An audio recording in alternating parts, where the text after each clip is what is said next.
On May 15, 2020, just a couple months into the COVID-19 pandemic, came the 84th Magic the Gathering expansion, Ikoria, Lair of Behemoths.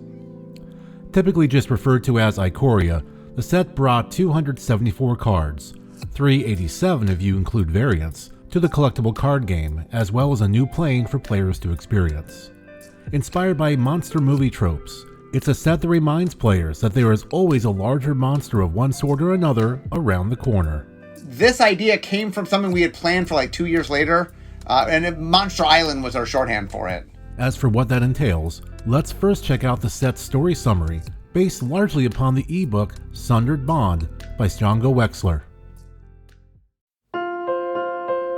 Luca is a captain in the Coppercoats, a military organization that protects the humans who live in the city of Dranith from various monsters and beasts that live on the world. As such, he holds a certain resentment to these beasts, a resentment that only grows after a squadron is decimated by a new beast that has encroached upon the humans' territory. This new beast, a large flying cat, would have killed Luca as well if it were not for the sudden flash of green energy that appeared between him and the beast. All at once, their two minds are connected. Luca feels the beast's sensations and emotions, including a foreign influence driving it to attack Dranith before passing out. Luca comes to, back in Dranith. He's in an infirmary and recounts his experience to his fiancée, Jarina Kudrow, daughter of the city's general. The captain's story is strikingly similar to that from others. Stories of humans making mental and emotional bonds with the monsters. Unfortunately, the general sees such bonds as abominations, and finds that Luca's bond with this flying cat beast will cause the captain to waver in his duties to Dranith. The general arranges for Luca's arrest and eventual execution, but Jarina helps him escape capture. On his way out of town, Luca is stopped at a checkpoint. The soldiers realize that he's the man the general is after and attempt to take him into custody. That's when a glowing green arrow streaks past them, bringing with it an ethereal beast that attacks the guards.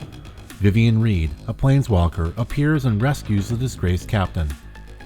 After fleeing into the wilderness of Ikoria, Luca questions his savior.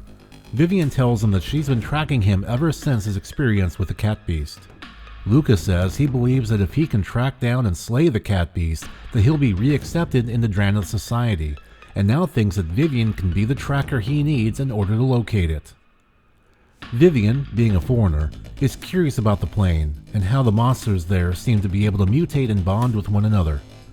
Still sensing the aura of the cat beast, she agrees to assist Luca so long as he answers any questions she has while on their quest. Meanwhile, back in Dranith, Jarina is trying to figure out how to bring her fiancé back to the city unharmed and under her father's good graces. General Kudrow, however, still wants Luca's head, especially now that he's escaped the city, as he feels Luca's knowledge of the city's defenses could be a liability should the former captain ally himself with the monsters.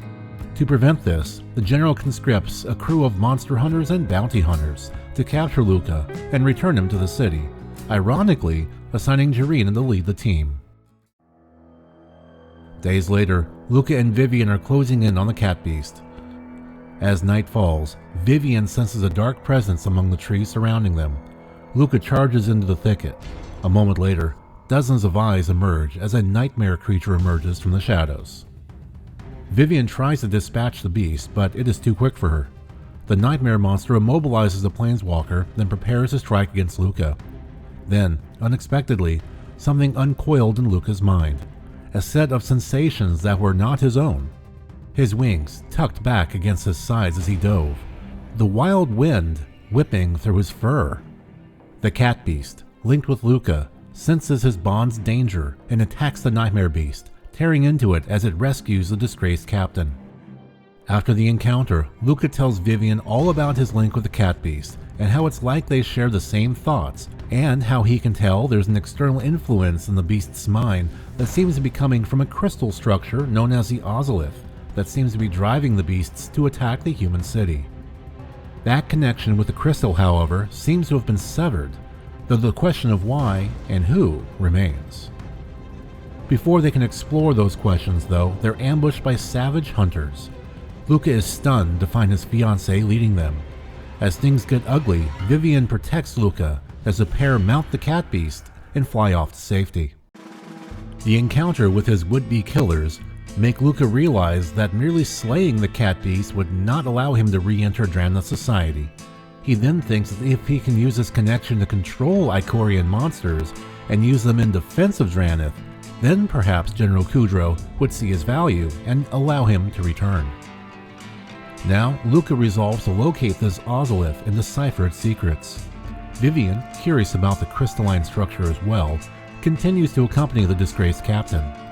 Along the way, the pair encounter other humans who have bonded with beasts. Their presence causes Luca to ponder more on his own bond with the cat beast as he reconsiders his relationship with it. A while later, the group draws near the ozolith's base.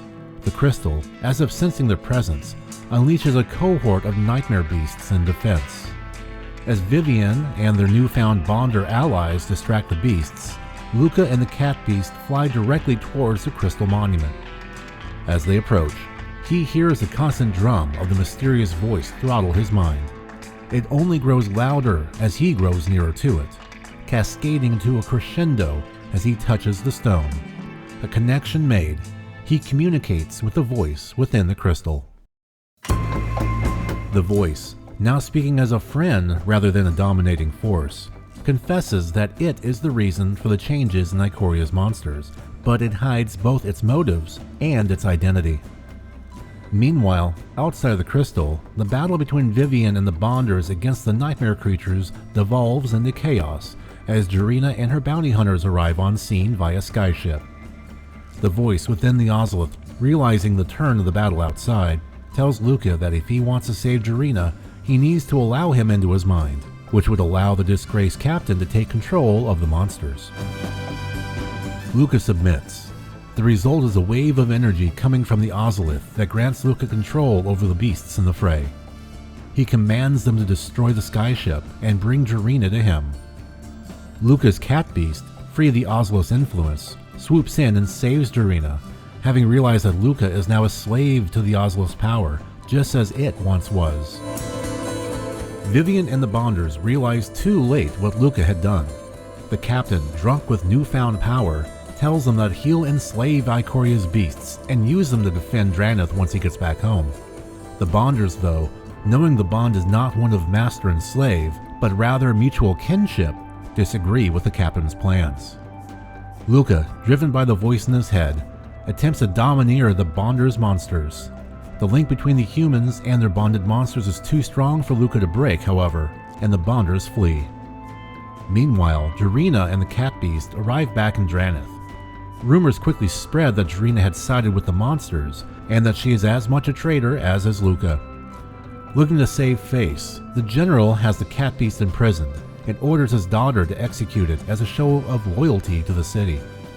After her recent experiences, however, Jarina can't bring herself to slay the beast. General Kudro then takes his sword and commits the heartless act himself. Luca, despite being miles away, still shares a bond with the cat beast and witnesses the scene play out in his head. Looking through his bonded beast's eyes, the last thing he sees in the display is Jarina. Knowing the beast brought his fiancée back home, Luca decided that it was time for him to head back to the city. Reaching out with his newfound powers, he calls upon the army of monsters to march upon Drannith. Soon, reports spread across Drannith about the increasing incursions from monsters in the lands surrounding the city, with a human who appears to be the monster's leader. In defense of the city, General Kudro comes up with a plan to sally his army out to the fields surrounding Drannith to meet the threat in person outside of the city walls. He commands Jarina to accompany him, knowing Luca will trust her, then tells his daughter to kill Luca once given the opportunity. The opposing armies meet on opposite sides of a river. Luca sends a message to the humans that he wants to talk. General Kudro thinks this is the perfect opportunity to slay Luca and has Jarina accompany him, arming her for the kill.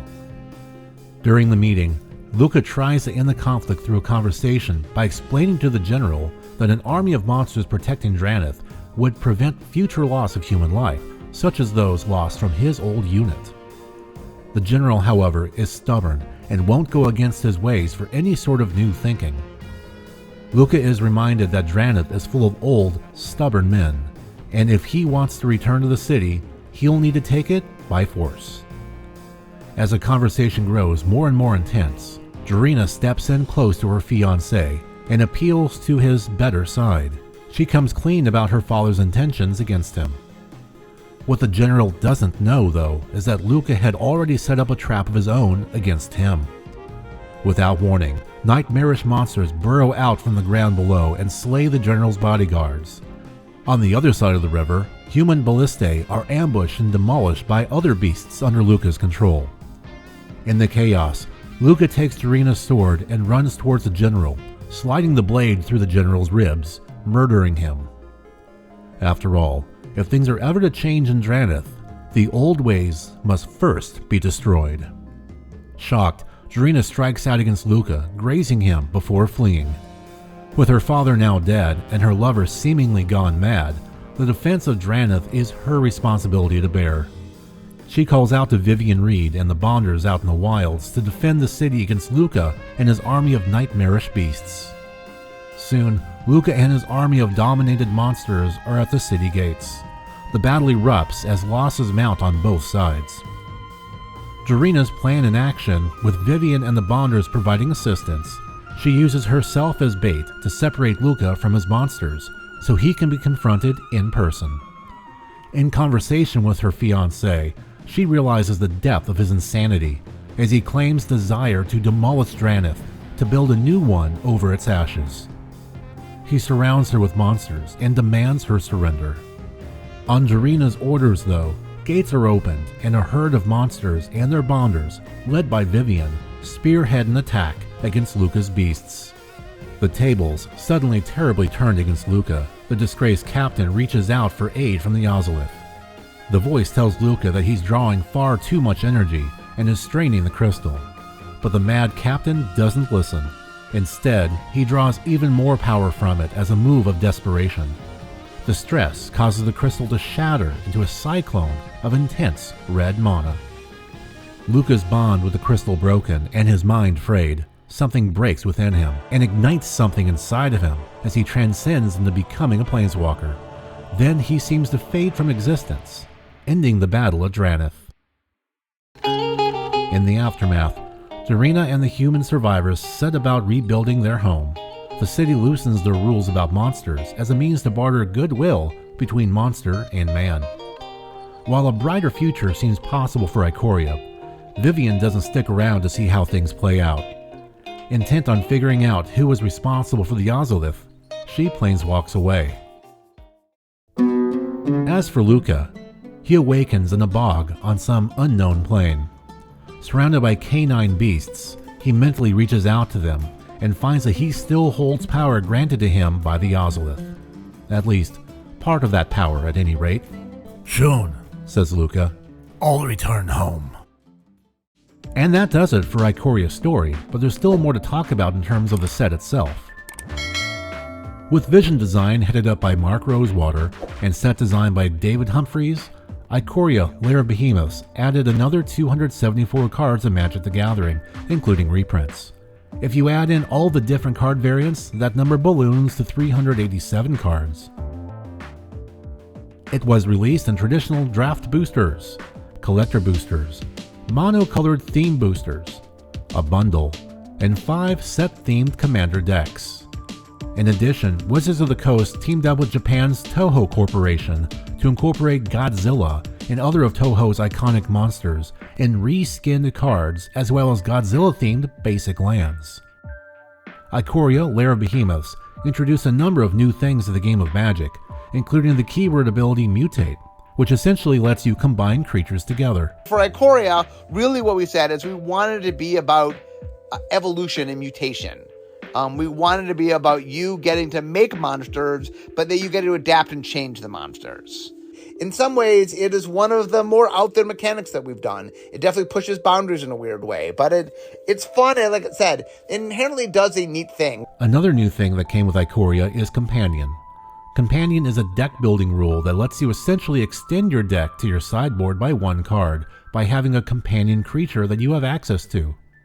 As originally designed, players could play their companion from the sideboard as if that card was in their hand during the game.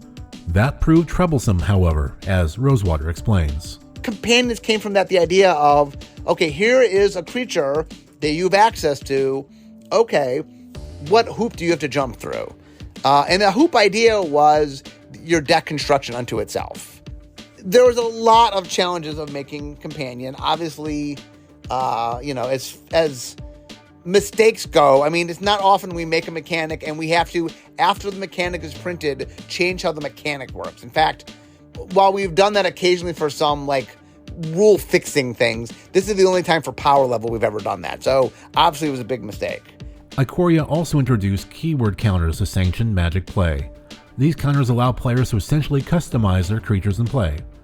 Not including loyalty counters for planeswalkers, Ikoria featured 8 dozen such counters including +1/+1 counters, flying counters, death touch counters, and more.